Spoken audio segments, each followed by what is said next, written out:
Zimbabwe has at least 1.5 million people with HIV/AIDS.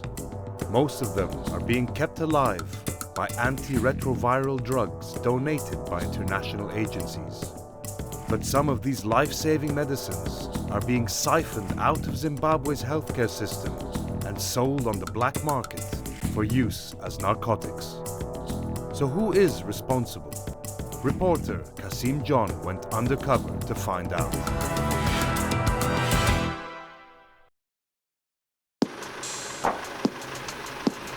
Only a decade ago, AIDS was being called Africa's plague. Here in Zimbabwe, nearly 200,000 people were dying each year. Finally, the outside world agreed to act and began donating vast quantities of antiretroviral drugs to fight HIV. The drugs worked. Within a few years, the death rate had fallen by 2/3. Today, millions of Zimbabweans are being kept alive by some of the world's most expensive and sophisticated drugs. Which is what makes this so shocking.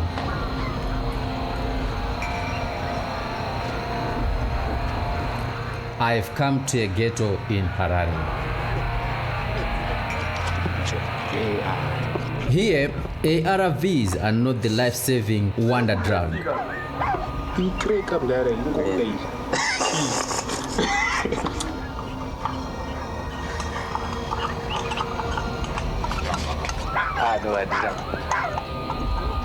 They are being mixed with marijuana and smoked as a cheap high.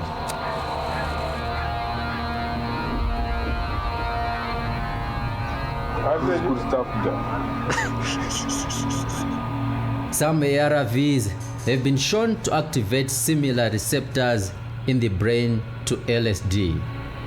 Some effects are very popular.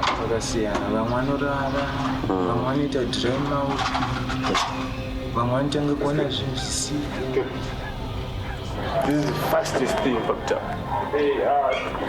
Fastest. These men are breaking the law.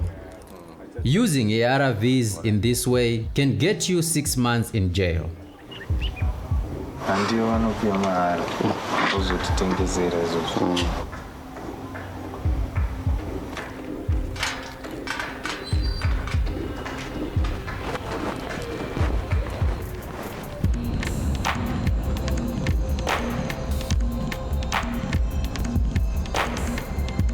My name is Kasim John. I'm a health reporter here in Zimbabwe. I wanted to believe the fight against HIV and AIDS in my country was a success story. So it's shocking to have just seen a group of young drug users grinding up ARV pills and smoking them. Hey, stopping. Go slowly past it. ARVs mixed with marijuana is just one recipe. Dry mouth, a combination of ARV pills and illegally imported cough mixture, is another. The phrase started jumping out at me every day on the streets of Harare. Dry mouth. These public taxis were branded with a dry mouth logo. This was clearly a street phenomenon on the rise. I had to find out more. How big was this problem and who was it affecting? Filming Undercover was the only way to find out how the success story was going so wrong. This cough mixture contains codeine. It is illegal to sell in Zimbabwe, but easy to find when I asked for the dry mouth ingredients on the streets.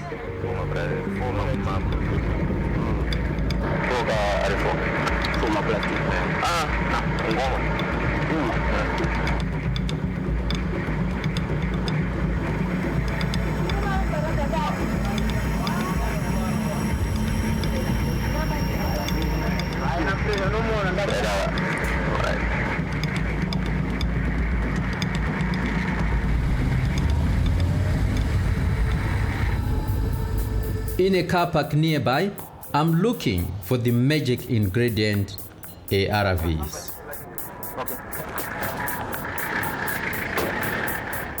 I'm beckoned over by two men in a truck.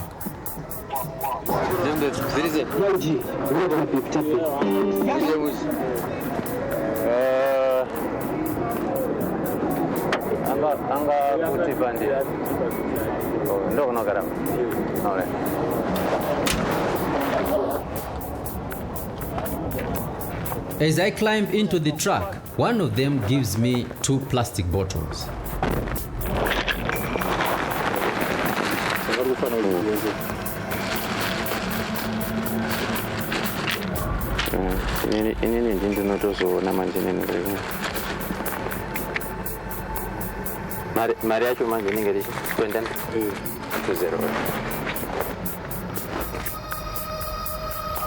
Maybe later to the mama got to one day.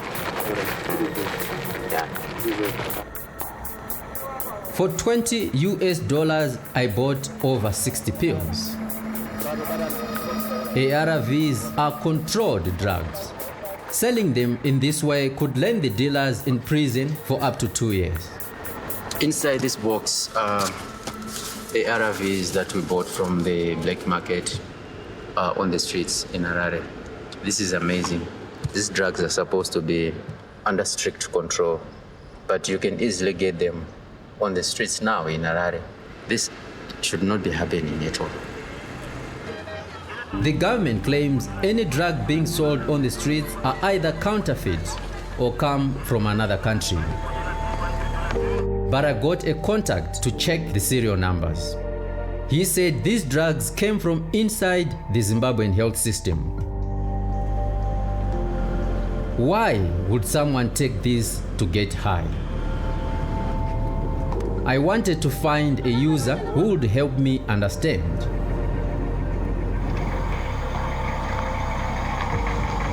This is Harare suburb of Waterfalls. It used to be a good area, but since the economy collapsed, it's become cheap accommodation for many young unemployed people.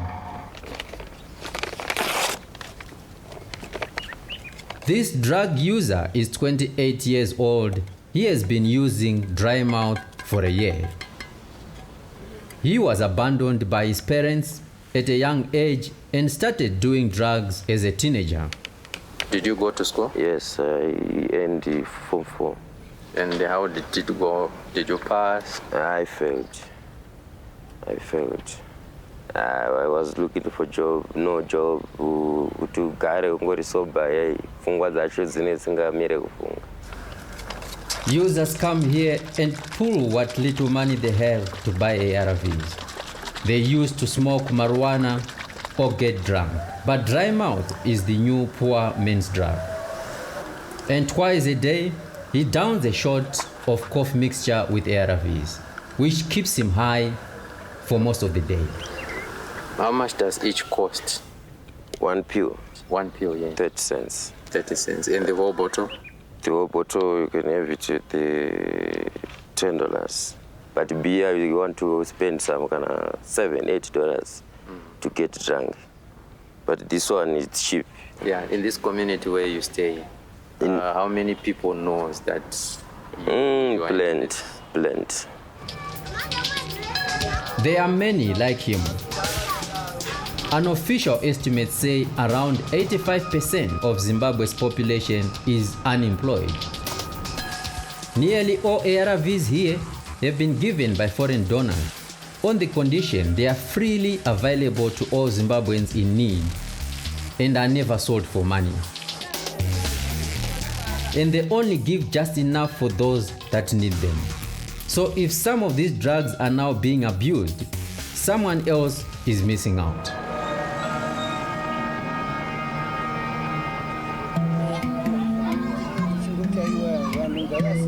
This is Lengi Francisco.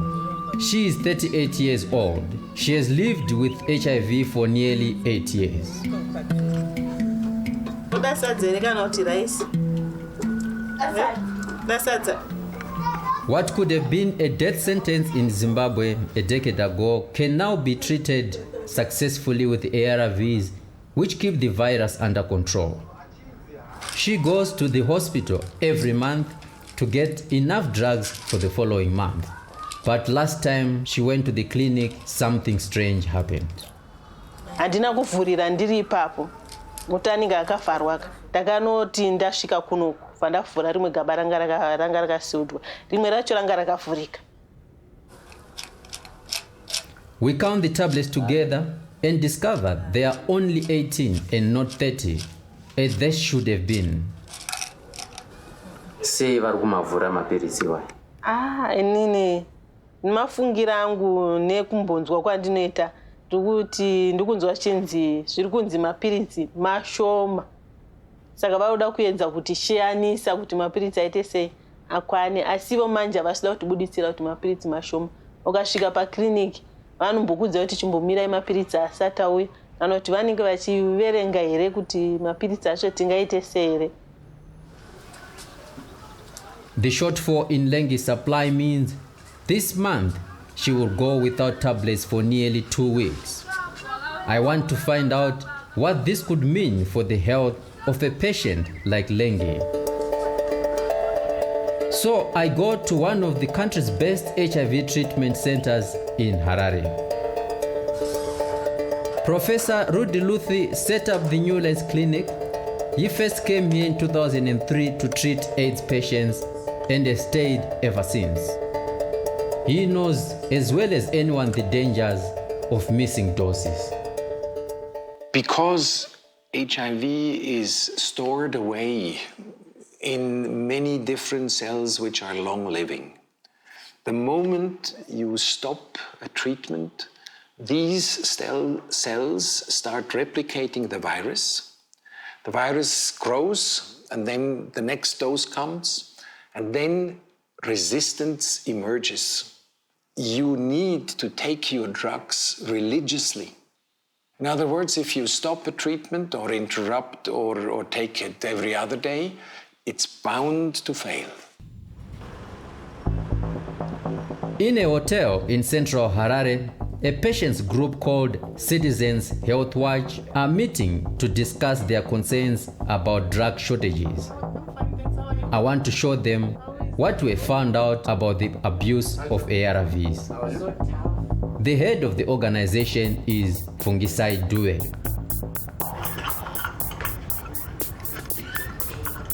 They say ARV gets high easily and fast, and is so cheap as compared to buying alcohol. But from what you've seen, how do you take it? Where do they find these drugs? That's my first question. Where do they get them? It just basically raises suspicion, around our healthcare providers. The people that are responsible for the disbursement of those drugs, they cannot be clean as long as the drugs go, as long as we see some drugs in the streets which are not supposed to be there. And this just for me paints really a sad picture, a sad reality. There is something that is wrong in our health systems, something that needs to be investigated. Where are they getting the drugs? In Africa, theft from public institutions is not unheard of. But these are some of the most precious drugs in the country and in short supply. The government claims that there is a clear paper trail for medicines and strong security. So, how could such important drugs fall out of the system so easily? Back in my newsroom, I turned my attention to the hospitals, but I was met with silence. Receptionists, nurses, managers, and doctors, none of them would talk to me. After weeks of trying, calling people, and meeting dead ends, I got a lucky break. A doctor agreed to talk. Now I'm on my way to meet a doctor from a public health institute here in Harare. She has accepted to talk, and she's going to tell us how ARVs are being stolen from hospitals and stored onto the black market. She says she doesn't want to be identified, so we've also accepted to hide the ID. You know, the channels to get ARVs are wide. It just depends on who you know and how you can do it. If you're a nurse in the OI, a doctor in the OI, and the drugs are free, and what you just need is a prescription, and they are the one who writes the prescription. What the pharmacist just wants is a stamp and a hospital number, which you can just cook because they are not going to enter that hospital number into a database system. So I can actually write a prescription using the same patient's name, using the same hospital number as many times as I would want in 2 days, in 3 days, and no one would even know that it's the same patient. The situation that you're painting here shows that there must be an abuse of the system. Do you think the authorities don't know that this is what is happening and they're just turning a blind eye? Everybody knows. The authorities know, but they pretend that they don't know. Because mostly the people who are benefiting are those who are in the higher positions. But personally, have you at one moment taken out these drugs for your personal gains because you've also seen other people doing it? My friend, the temptation is great, but who can desist from such a temptation? Because you make lots of money and you want to supplement from your meager income. I can't say an income, and I can't even say that it's a salary. Maybe it's an allowance. Patients without ARVs in Harare can at least turn to the black market on the streets. But for sufferers living outside the capital, it's not so easy. I drove to Mondoro, 5 hours from Harare.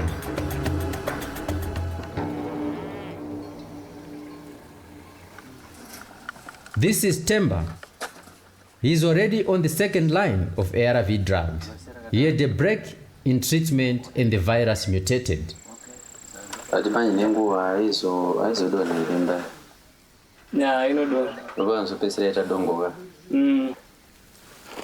Temba's wife died from AIDS 2 years ago. Oh, okay. All right. Okay. The grave we're seeing here is Temba's wife. She died 2 years ago of AIDS. And Temba by then was not on medication. You can see even Temba is now fit. He's on line 2, ARV medication. But the problem is that the medication is hard to come by. And Temba is going to go from pillar to post looking for the medication. And it is very difficult for him living in a rural setup like this. In the last month, he has started having problems finding these drugs. Matambudziko wangu achitarisana nawo kuti uwane mushonga wauri kunwa iko zvinezvi we-HIV wakakura zvakadii? Ngoti mushonga wacho uri kunetsa kuwanikwa. Kuti kusemei kuzi ndakaenda ndikaushayiwa. Asi pama-black market ndo pauri kuwanikwa. All right. Yeah. We went back to Harare together to try to buy these drugs on the black market. I had made contact with a doctor who claimed he had access to ARVs.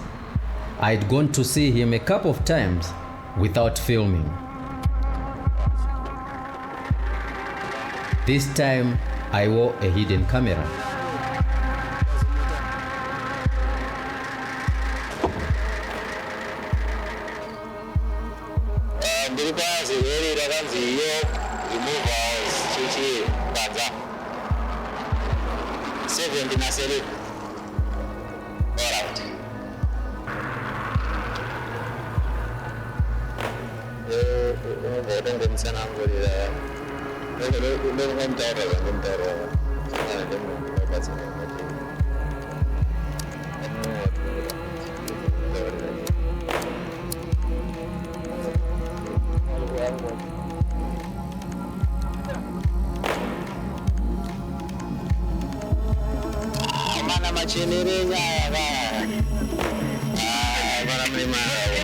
If we showed his face, we fear he would be made a scapegoat for something we believe is a systematic problem.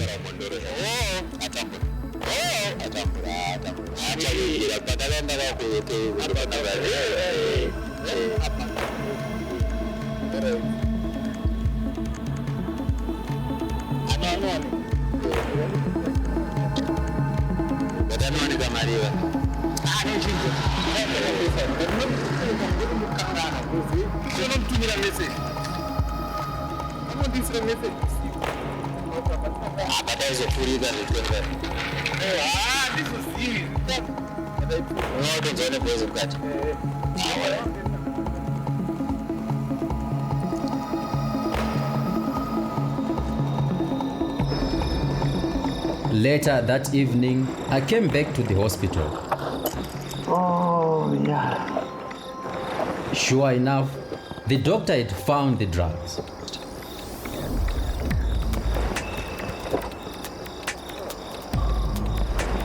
How much did you? 2020. 2020. Not to me. You're saying that you know get a combination. It's a combination here. But I know man is the miracle. And it is. All right, thanks.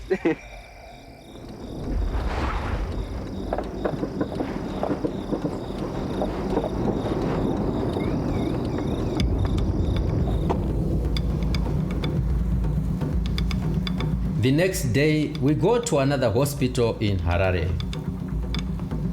We film from a distance. I meet a man who says he can get ARVs from a male nurse inside the hospital. I give him $80 and he disappeared inside. 5 minutes later, he walks back out with a paper bag full of ARVs.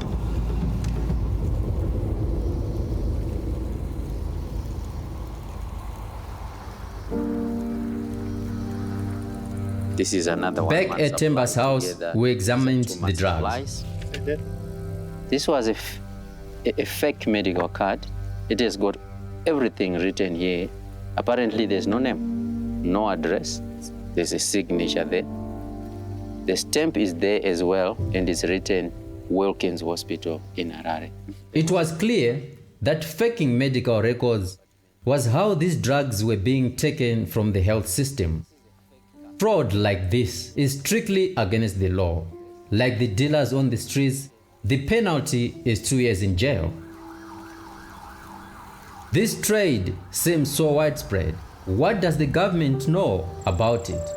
And how are they going to act? I had questions for the Minister of Health. Minister, doctors are actually telling us they are the ones who are taking the drugs from the hospitals and selling them onto the black market. Have you received those reports too? I'm shocked. I'm shocked because for a nurse or a doctor to then be getting large quantities of drugs and selling them, the system could be broken somewhere. We're not ruling it out completely. It can happen. But we're just saying we haven't caught them yet, if that is what they're doing. What you've seen on the ground is very important and something that can give us a lead to actually help the majority of Zimbabweans that are innocent that could be caught up in this mess. I was pleased that the minister said he would start to look into our evidence, but surprised that this seemed to be the first time he had heard of the problem. Because I had seen how easily the crown jewels of Zimbabwe's health system are being stolen by those trusted to keep them safe. The street drug trade is just the most extreme consequence of this break of trust. A clear sign of how we have started taking these miracle drugs and the generosity of the outside world for granted.